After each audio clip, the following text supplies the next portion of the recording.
Kecksburg, Pennsylvania. Why does the government say it never happened? Well,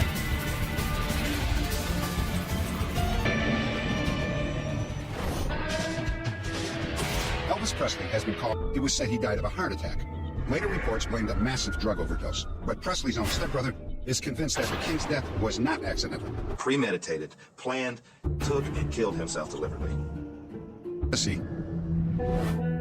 Drugs were a part of Elvis's daily routine. These drugs included Seconal and Demerol. Overseas. I went to Germany with him after I got out of the Marine Corps. Red West was one of his closest friends. And if you went to sleep and got caught asleep, you're in trouble. So this sergeant said, take these little things here, they'll keep you up.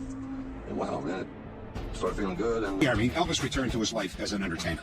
Elvis hit him because his management felt that they wouldn't make as much money if they put him in a dramatic role. They wanted Rated by lightweight movie roles and was overwhelmed by the endless demands of his fans.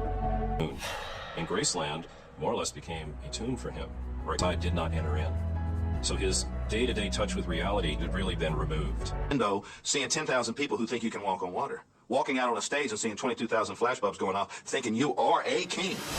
Of high times on tour and isolation at home took its toll on Elvis. With Elvis all the time.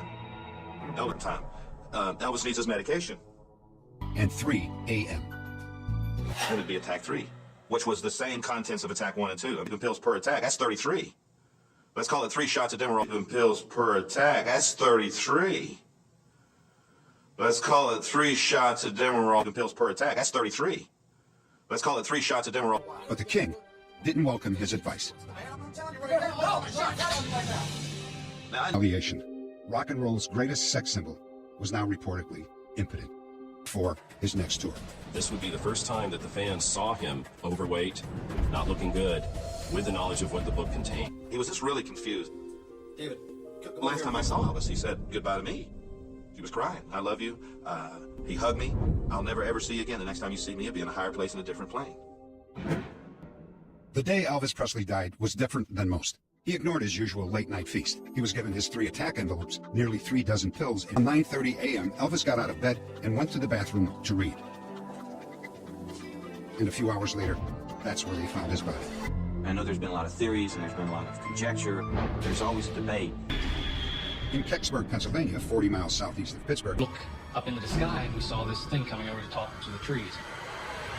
We watched it and then it disappeared. Flashes seem to be timed at what intervals, I don't know. was with the search team that actually found the crash site. Oh no!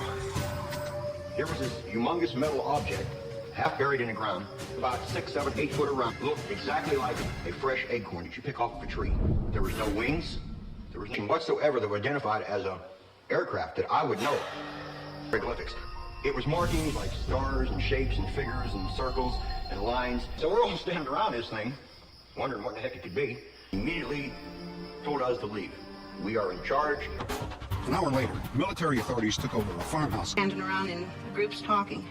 Oh, that's a Roger. We've located. Seen a van type truck pull up there. There were some men dressed in moon suits, we called them at the time. Object itself.